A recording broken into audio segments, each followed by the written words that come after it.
المنافقون والذين في قلوبهم مرض والمرجفون في المدينة لنغرينك بهم ثم لا يجاورونك فيها إلا قليلا ملعونين أينما ثقفوا أخذوا وقتلوا تقتيلا سنة الله في الذين خلوا من قبل ولن تجد لسنة الله تبديلا يسألك الناس عن الساعة قل إنما علمها عند الله وما يدريك لعل الساعة تكون قريبا إن الله لعن الكافرين وأعد لهم سعيرا خالدين فيها أبدا لا يجدون وليا ولا نصيرا يوم تقلب وجوههم في النار يقولون يا ليتنا أطعنا الله وأطعنا الرسولا وقالوا ربنا إنا أطعنا سادتنا وكبراءنا فأضلونا السبيلا ربنا آتهم ضعفين من العذاب والعنهم لعنا كثيرا يا أيها الذين آمنوا لا تكونوا كالذين آذوا موسى فبرأه الله مما قالوا وكان عند الله وجيها يا أيها الذين آمنوا اتقوا الله وقولوا قولا سديدا يصلح لكم أعمالكم ويغفر لكم ذنوبكم ومن يطع الله ورسوله فقد فاز فوزا عظيما إنا عرضنا الأمانة على السماوات والأرض والجبال فأبين أن يحملنها وأشفقن منها وحملها الإنسان إنه كان ظلوما جهولا ليعذب الله المنافقين والمنافقات والمشركين والمشركات ويتوب الله على المؤمنين والمؤمنات وكان الله غفورا رحيما بسم الله الرحمن الرحيم الحمد لله الذي له ما في السماوات وما في الأرض وله الحمد في الآخرة وهو الحكيم الخبير يعلم ما يلج في الأرض وما يخرج منها وما ينزل من السماء وما يعرج فيها وهو الرحيم الغفور وقال الذين كفروا لا تأتينا الساعة قل بلى وربي لتأتينكم عالم الغيب لا يعزب عنه مثقال ذرة في السماوات ولا في الأرض ولا أصغر من ذلك ولا أكبر إلا في كتاب مبين ليجزي الذين آمنوا وعملوا الصالحات أولئك لهم مغفرة ورزق كريم والذين سعوا في آياتنا معاجزين أولئك لهم عذاب من رجس أليم ويرى الذين أوتوا العلم الذي أنزل إليك من ربك هو الحق ويهدي إلى صراط العزيز الحميد وقال الذين كفروا هل ندلكم على رجل ينبئكم إذا مزقتم كل ممزق إنكم لفي خلق جديد أفترى على الله كذبا أم به جنة بل الذين لا يؤمنون بالآخرة في العذاب والضلال البعيد أفلم يروا إلى ما بين أيديهم وما خلفهم من السماء والأرض إن نشأ نخسف بهم الأرض أو نسقط عليهم كسفا من السماء إن في ذلك لآية لكل عبد منيب ولقد آتينا داود منا فضلا يا جبال أوبي معه والطير وألنا له الحديد أن يعمل سابغات وقدر في السرد واعملوا صالحا إني بما تعملون بصير ولسليمان الريح غدوها شهر ورواحها شهر وأسلنا له عين القتل ومن الجن من يعمل بين يديه بإذن ربه ومن يزغ منهم عن أمرنا نزقه من عذاب السعير يعملون له ما يشاء من محاريب وتماثيل ودفان كالجواب وقدور الراسيات اعملوا آل داود شكرا وقليل من عبادي الشكور فلما قضينا عليه الموت ما دلهم على موته إلا دابة الأرض تأكل من ساته فلما خر تبينت الجن أن لو كانوا يعلمون الغيب ما لبثوا في العذاب المهين لقد كان لسبأ في مساكنهم آية جنتان عن يمين وشمال كلوا من رزق ربكم واشكروا له بلدة طيبة ورب غفور فأعرضوا فأرسلنا عليهم سيل العرم وبدلناهم بجنتيهم جنتين ذواتي خمط وأكل وشيء من سدر قليل ذلك جزيناهم بما كفروا وهل يجازى إلا الكفور وجعلنا بينهم وبين القرى التي باركنا فيها قرى ظاهرة وقدرنا فيها السير سيروا فيها ليالي وأيامنا آمنين فقالوا ربنا باعد بين أفسادنا وظلموا أنفسهم فجعلناهم أحاديث ومزقناهم كل ممزق إن في ذلك لآيات لكل صبار شكور ولقد صدق عليهم إبليس ظنه فاتبعوه إلا فريقا من المؤمنين وما كان له عليهم من سلطان إلا لنعلم من يؤمن يؤمن بالآخرة ممن هو منها في شك وربك على كل شيء حفيظ قل ادعوا الذين زعمتم من دون الله لا يملكون مثقال ذرة في السماوات ولا في الأرض وما لهم فيهما من شرك وما له منهم من ظهير ولا تنفع الشفاعة عنده إلا لمن أذن له حتى إذا فزع عن قلوبهم قالوا ماذا قال ربكم قالوا الحق وهو العلي الكبير قل من يرزقكم من السماوات والأرض قل الله وإنا أو إياكم لعلى هدى أو في ضلال مبين قل لا تسألون عما أجرمنا ولا نسأل عما تعملون قل يجمع بيننا ربنا ثم يفتح بيننا بالحق وهو الفتاح العليم قل أروني الذين ألحقتم به شركاء كلا بل هو الله العزيز الحكيم وما أرسلناك إلا كافة للناس بشيرا ونذيرا ولكن أكثر الناس لا يعلمون ويقولون متى هذا الوعد إن كنتم صادقين قل لكم ميعاد يوم لا تستأخرون عنه ساعة ولا تستقدمون وقال الذين كفروا لن نؤمن بهذا القرآن ولا بالذي بين يديه ولو ترى إذ الظالمون موقوفون عند ربهم يرجع بعضهم إلى بعض القول يقول الذين استضعفوا للذين استكبروا لولا أنتم لكنا مؤمنين قال الذين استكبروا للذين استضعفوا أنحن صددناكم عن الهدى بعد إذ جاءكم بل كنتم مجرمين وقال الذين استضعفوا للذين استكبروا بل مكر الليل والنهار إذ تأمروننا أن نكفر بالله ونجعل له أندادا وأسروا الندامة لما رأوا العذاب وجعلنا الأغلال في أعناق الذين إلا ما كانوا يعملون وما أرسلنا في قرية من نذير إلا قال مصرفوها إنا بما أرسلتم به كافرون وقالوا نحن أكثر أموالا وأولادا وما نحن بمعذبين قل إن ربي يبسط الرزق لمن يشاء ويقدر ولكن أكثر الناس لا يعلمون وما أموالكم ولا أولادكم بالتي تقربكم عندنا زلفى إلا من آمن وعمل صالحا فأولئك لهم جزاء الضعف بما عملوا وهم في الغرفات آمنون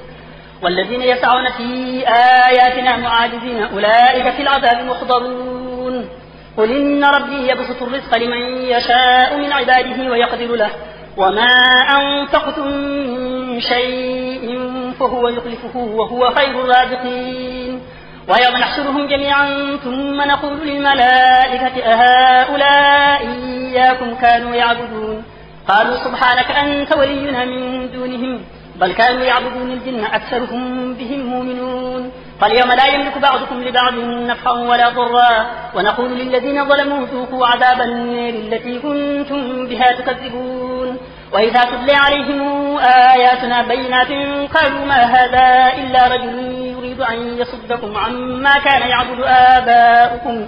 وقالوا ما هذا إلا إفك مفترى وقال الذين كفروا للحق لما جاءهم إن هذا إلا سحر مبين وما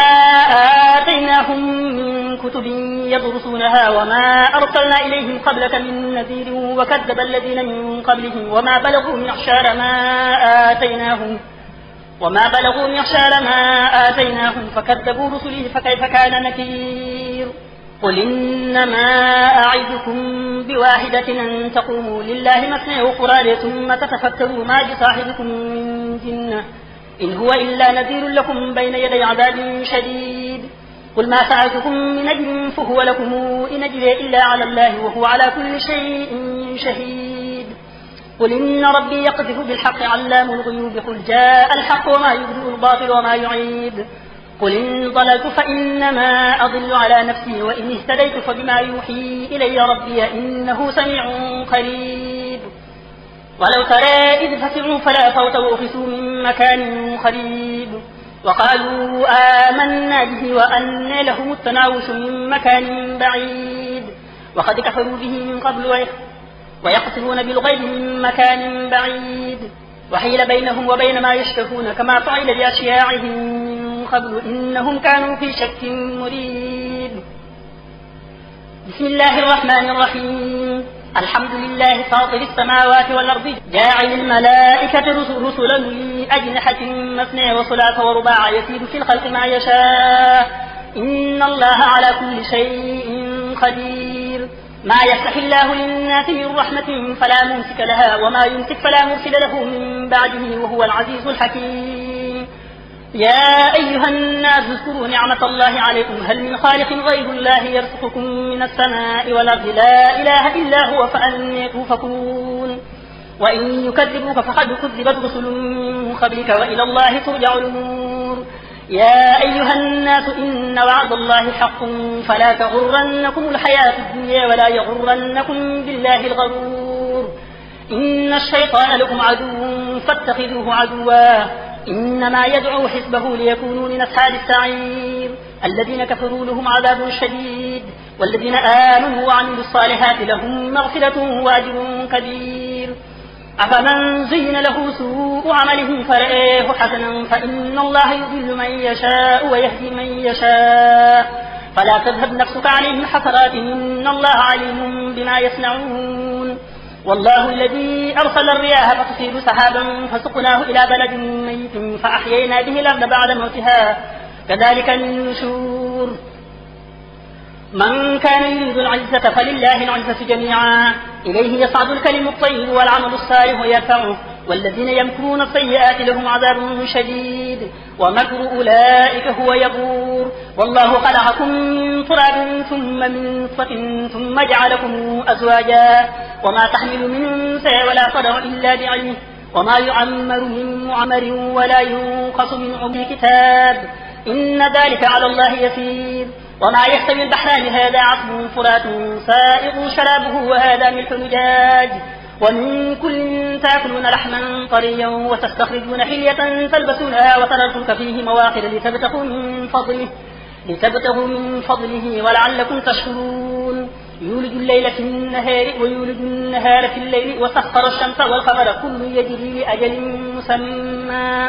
ذلكم الله ربكم له الملك والذين تدعون من دونه ما يملكون من قطمير إن تدعوهم لا يسمعوا دعاءكم ولو سمعوا ما استجابوا لكم ويوم القيامة يكفرون بشرككم ولا ينبئك مثل خبير. يا أيها الناس أنتم الفقراء إلى الله والله هو الغني الحميد. إن يشأ يذهبكم ويأتي بخلق جديد وما ذلك على الله بعزيز. ولا تزر وازرة وزر أخرى وإن تدع مثقلة إلى حملها لا يحمل منه شيء ولو كان ذا قربى إنما تنذر الذين يخشون ربهم بالغيب وأقاموا الصلاة ومن تزكى فإنما يتزكى لنفسه وإلى الله المصير. وما يستوي الأعمى والبصير ولا الظلمات ولا النور ولا الظل ولا الحرور وما يستوي الأحياء ولا الأموات إن الله يسمع من يشاء وما أنت بمسمع من في القبور إن أنت إلا نذير. إنا أرسلناك بالحق بشيرا ونذيرا وإن من أمة إلا خلا فيها نذير وإن يكذبوك فقد كذب الذين من قبلهم جاءتهم رسلهم بالبينات وبالزبر وبالكتاب المنير ثم أخذت الذين كفروا فكيف كان نكير. ألم تر أن الله أنزل من السماء ماء فأخرجنا به ثمرات مختلفا ألوانها ومن الجبال جدد بيض وحمر مختلف ألوانها وغرابيب سود ومن الناس والدواب والأنعام مختلف ألوانه كذلك إنما يخشى الله من عباده العلماء إن الله عزيز غفور. إن الذين يتلون كتاب الله وأقاموا الصلاة وأنفقوا مما رزقناهم سرا وعلانية يرجون تجارة لن تبور ليوفيهم أجورهم ويزيدهم من فضله إنه غفور شكور. والذي أوحينا إليك من الكتاب هو الحق مصدقا لما بين يديه إن الله بعباده لخبير بصير.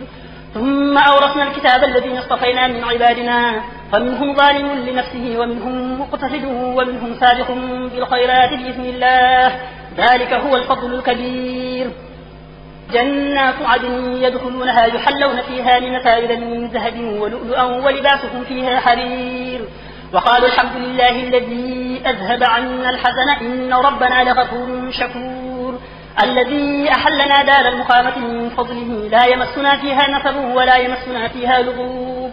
والذين كفروا لهم نار جهنم لا يقضي عليهم فيموتوا ولا يخفف عنهم من عذابها كذلك نجزي كل كفور وهم يصطرخون فيها ربنا أخرجنا نعمل صالحا غير الذي كنا نعمل أولم نعمركم ما يتذكر فيه من تذكر وجاءكم النذير فذوقوا فما للظالمين من نصير إن الله عالم غيب السماوات والأرض إنه عليم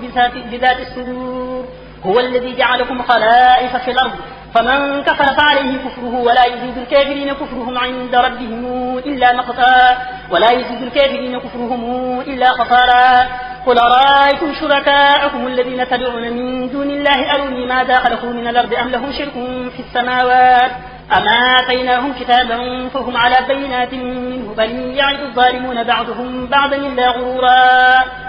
إن الله يمسك السماوات والأرض أن تزولا ولئن زالتا إن أمسكهما من أحد من بعده إنه كان حليما غفورا وأقسموا بالله جهد أيمانهم لئن جاءهم نذير ليكونن أهدى من إحدى الأمم فلما جاءهم نذير ما زادهم إلا نفورا استكبارا في الأرض ومكر السيء ولا يهيق المكر السيء إلا بأهله فهل ينظرون إلا سنة الأولين فلن تجد لسنة الله تبديلا ولن تجد لسنة الله تحويلا أولم يصيروا في الأرض فينظروا كيف كان عاقبة الذين من قبلهم وكانوا أشد منهم قوة وما كان الله ليعجزه من شيء في السماوات ولا في الأرض إنه كان عليما خبيرا ولو يواخذ الله الناس بما كسبوا ما ترك على ظهرها من دابة ولكن يوخرهم إلى أجل مسمى فإذا جاء أجلهم فإن الله كان بعباده بصيرا بسم الله الرحمن الرحيم ياسين والقرآن الحكيم إنك لمن المرسلين على صراط مستقيم تنزيل العزيز الرحيم لتنذر قوما ما أنذر آباؤهم فهم غافلون لقد حق القول على أكثرهم فهم لا يؤمنون إنا جعلنا في أعناقهم أغلالا فهي إلى الأذقان فهم مقمحون وجعلنا من بين أيديهم سدا ومن خلفهم سدا فأغشيناهم فهم لا يبصرون وسواء عليهم أنذرتهم أم لم تنذرهم لا يؤمنون إنما تنذر من اتبع الذكر وخشي الرحمن بالغيب فبشره بمغفرة وأجر كريم إنا نحن نحيي الموتى ونكتب ما قدموا وآثارهم وكل شيء أحصيناه في إمام مبين واضرب لهم مثلا أصحاب القرية إذ جاءها المرسلون إذ أرسلنا إليهم اثنين فكذبوهما فعززنا بثالث فقالوا إنا إليكم مرسلون قالوا ما أنتم إلا بشر مثلنا وما أنزل الرحمن من شيء إن أنتم إلا تكذبون قالوا ربنا يعلم إنا إليكم لمرسلون وما علينا إلا البلاغ المبين قالوا إنا تطيرنا بكم لئن لم تنتهوا لنرجمنكم وليمسنكم منا عذاب أليم قالوا طائركم معكم أئن ذكرتم بل أنتم قوم مسرفون وجاء من أقصى المدينة رجل يسعى قال يا قوم اتبعوا المرسلين اتبعوا من لا يسألكم أجرا وهم مهتدون وما لي لا أعبد التي فطرني وإليه ترجعون أتخذ من دونه آلهة يردني الرحمن بضر لا تغني عني شفاعتهم شيئا ولا ينقذون إني إذا لفي ضلال مبين إني آمنت بربكم فاسمعون قيل ادخل الجنة قال يا ليت قومي يعلمون بما غفر لي ربي وجعلني من المكرمين وما أنزلنا على قومه من بعده من جند من السماء وما كنا منزلين إن كانت إلا صيحة واحدة فإذا هم خامدون يا حسرة على العباد ما ياتيهم من رسول إلا كانوا به يستهزئون ألم يروا كما أهلكنا قبلهم من القرون أنهم إليهم لا يرجعون وإن كل لما جميع لدينا محضرون وآية لهم الأرض الميتة أحييناها وأخرجنا منها حبا فمنه يأكلون وجعلنا فيها جنات من نخيل وأعناب وفجرنا فيها من العيون ليأكلوا من ثمره وما عملته أيديهم أفلا يشكرون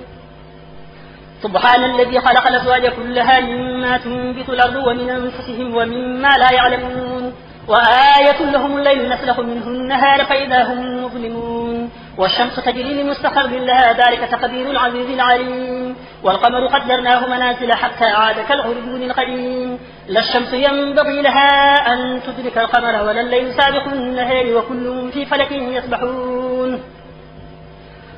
وآية لهم أنا حملنا ذرياتهم في الفلك المشحون وخلقنا لهم من مثله ما يركبون وإن نشأ نغرقهم فلا صريخ لهم ولا هم ينقذون إلا رحمة منا ومتاعا إلى حين وإذا قيل لهم اتقوا ما بين أيديكم ترحمون وما تأتيهم من آية من آيات ربهم إلا كانوا عنها معرضين وإذا قيل لهم أنفقوا مما رزقكم الله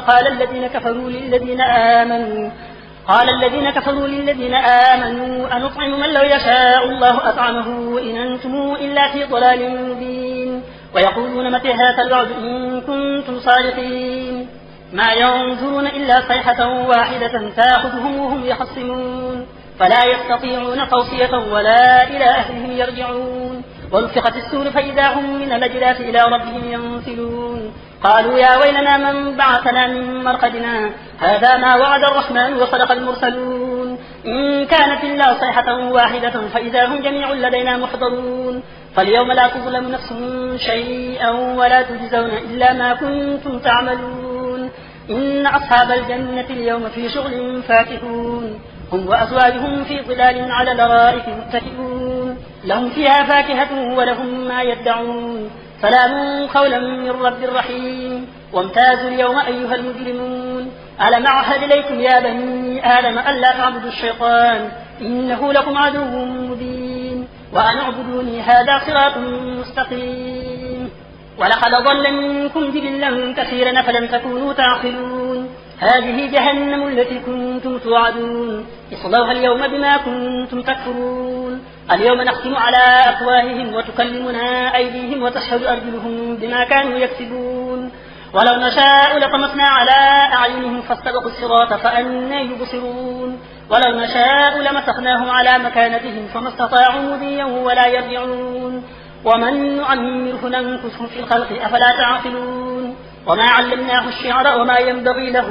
إن هو إلا ذكر وقرآن مبين لتنذر من كان حيا ويحق القول على الكافرين أولم يروا أنا خلقنا لهم مما عملت أيدينا أنعام فهم لها مالكون وذللناها لهم فمنها ركوبهم ومنها يأكلون ولهم فيها منافع ومشارب أفلا يشكرون واتخذوا من دون الله آلهة لعلهم ينصرون لا يستطيعون نصرهم وهم لهم جند محضرون فلا يحزنك قولهم إنا نعلم ما يسرون وما يعلنون أولم ير الإنسان أنا خلقناه من نطفة فإذا هو خصيم مبين وضرب لنا مثلا ونسي خلقه قال من يحيي العظام وهي رميم قل يحييها الذي أنشأها أول مرة وهو بكل خلق عليم الذي جعل لكم من الشجر الأخضر نارا فإذا أنتم منه توقدون أوليس الذي خلق السماوات والأرض بقادر على أن يخلق مثلهم بلى وهو الخلاق العليم إنما أمره إذا أراد شيئا يقول له كن فيكون فسبحان الذي بيده ملكوت كل شيء وإليه ترجعون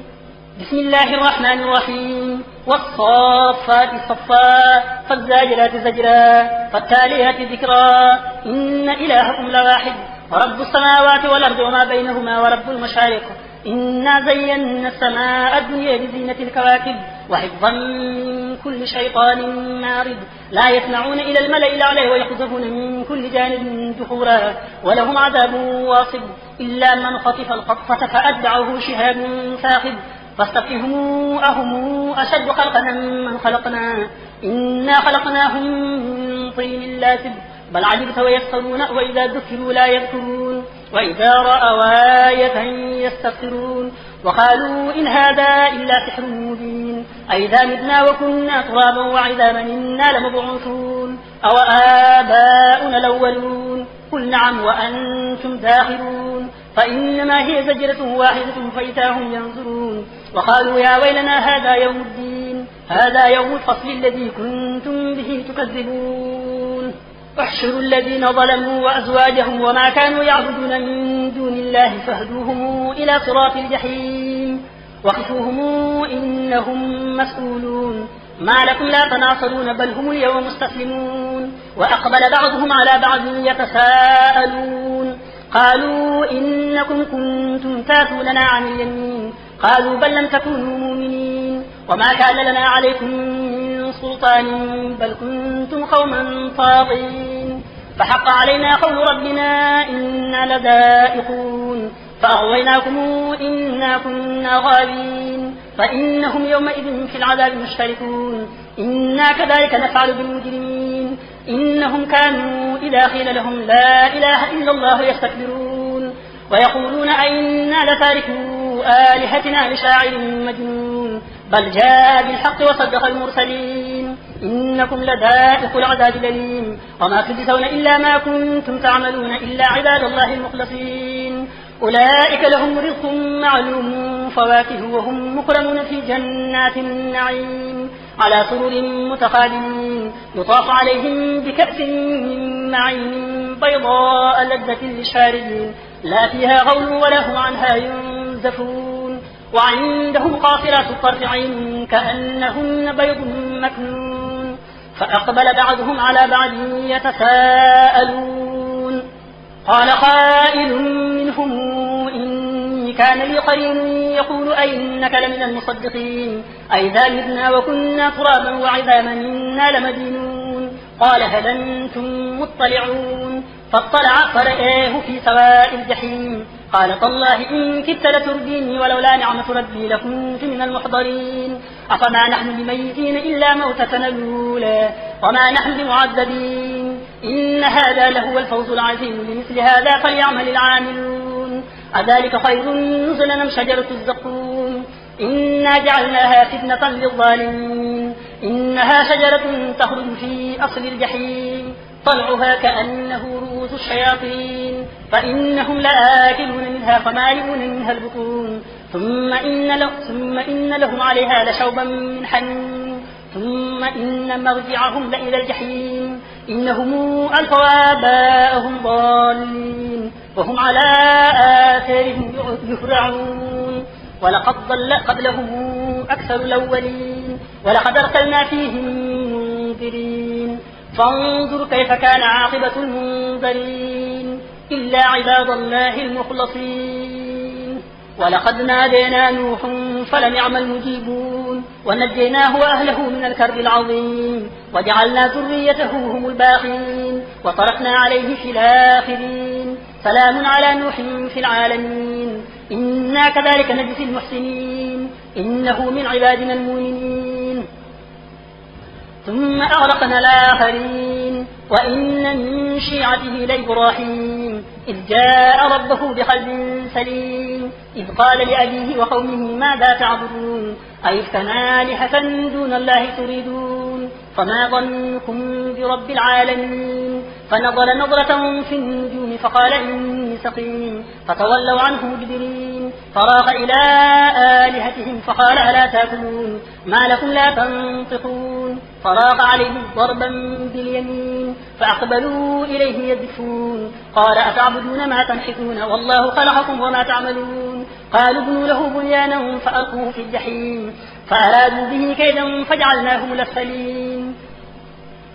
وقال إني ذاهب إلى ربي سيهدين رب هب لي من الصالحين فبشرناه بغلام حليم فلما بلغ معه السعي قال يا بني إني أرى في المنام أني أذبحك فانظر ماذا ترى قال يا أبت افعل ما تؤمر ستجدني إن شاء الله من الصابرين فلما أسلما وتله للجبين وناديناه أن يا إبراهيم قد صدقت الرؤيا إنا كذلك نجزي المحسنين إن هذا لهو البلاء المبين وفديناه بذبح عظيم وتركنا عليه في الآخرين سلام على إبراهيم كذلك نجزي المحسنين إنه من عبادنا المؤمنين وبشرناه بإسحاق نبيا من الصالحين وباركنا عليه وعلى إسحاق ومن ذريتهما محسن وظالم لنفسه مبين ولقد مننا على موسى وهارون ونجيناهما وقومهما من الكرب العظيم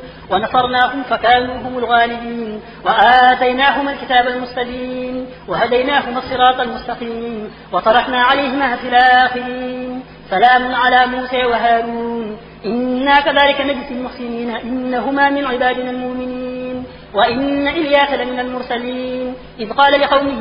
ألا تتقون أتدعون بعلا وتذرون أحسن الخالقين الله ربكم ورب آبائكم الأولين فكذبوه فإنهم لمحضرون إلا عباد الله المخلصين وتركنا عليه في الآخرين سلام على آل ياسين إنا كذلك نجزي المحسنين إنه من عبادنا المؤمنين وإن لوطا لمن المرسلين إذ نجيناه وأهله أجمعين إلا عجوزا في الغابرين ثم دمرنا الآخرين وإنكم لتمرون عليهم مصبحين وبالليل أفلا تعقلون وإن يونس لمن المرسلين إذا دخل إلى الفلك المشحون فساهم فكان من المضحكين فالتقمه الحوت وهو مليم فلولا أنه كان من المسبحين للبث في بطنه إلى يوم يبعثون